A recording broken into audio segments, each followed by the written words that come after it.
Shalom, hari ini kita akan renungkan kitab Wahyu pasal 20, teksnya ayat 1-15 dan sudah dibagi dua paragraf. Paragraf yang pertama ayat 1-6, naga iblis dilemparkan ke dalam jurang maut selama 1000 tahun dan orang-orang yang tidak menyembah binatang itu akan memerintah sebagai raja bersama-sama dengan Kristus. Paragraf yang kedua ayat 7-15. Setelah masa itu, iblis dilepaskan dan berperang dengan Kristus. Namun, akhirnya dihanguskan oleh api dan dilemparkan ke dalam laut api sampai selama-lamanya.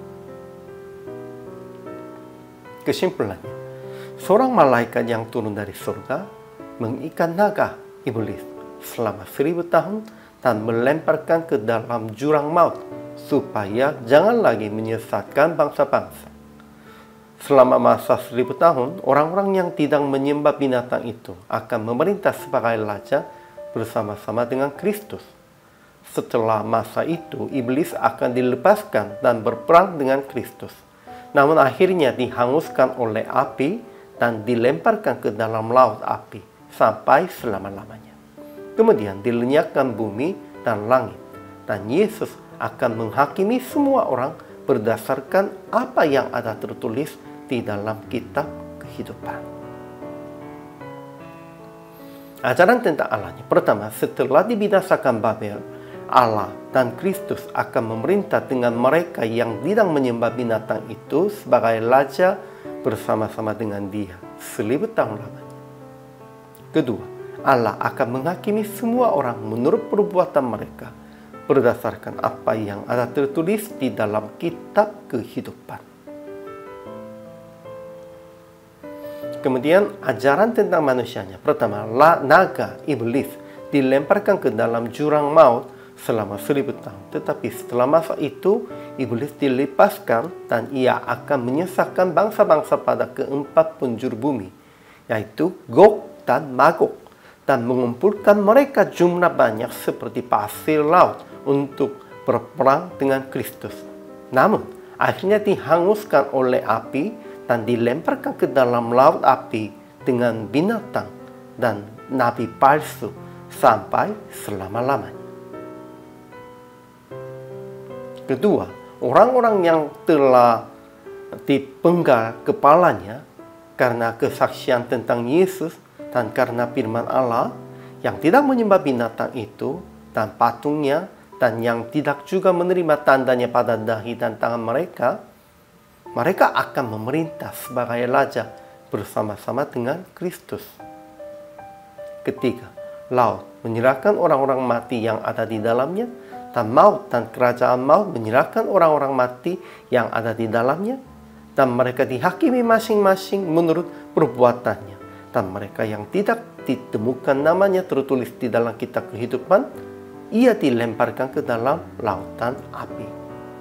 Pentingnya apa ya? Siapapun akan dihakimi sesuai dengan perbuatan mereka. Dan mereka yang tetap kokoh imannya akan menjadi sebagai raja untuk memerintah kerajaan surga di dunia ini pun juga. Ini penting. Tidak penting berapa lamanya itu kerajaan surga 1000 tahunnya itu, dan itu ada atau tidak ada. Ya, itu sebenarnya tidak penting. Pasti ada. Dan lebih pentingnya, Tuhan sudah menjadi pemenang. Jadi, aplikasi hari ini. Pertama, jangan merasa takut sekalipun iblis tetap mencobai Anda. Percaya bahwa Yesus telah mengalahkan iblis. Pasti. Tidak usahlah mereka memang mereka melawan lagi, berperang lagi. Itu pun tidak usahlah. Karena sudah menang. Kedua, jangan dikuasai oleh kuasa dunia dan kuasa iblis, melainkan memerintah kuasa maut, kuasa dunia, dengan Yesus Kristus, pemenang kekal. Kita juga sudah menjadi pemenang dalam Yesus. Ketiga, berbuat dengan benar dan adil sebagai orang yang namanya tertulis di dalam kitab kehidupan. Ya, supaya tertulis dalam kitab kehidupan bukan itu. Nama kita sudah dituliskan Tetapi untuk itu kita harus berbuatnya benar dan adil, sesuai dengan namanya.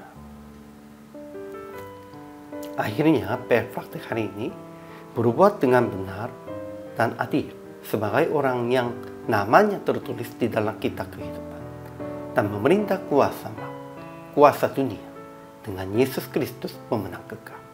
Karena ia telah mengalahkan iblis, kita juga sudah menjadi pemenang. Kita juga bisa akan mengalahkan iblis, sudah mengalahkan, dan seterusnya akan mengalahkan. Inilah identitas kita. Hari ini juga selama melayani, Tuhan Yesus memberkati.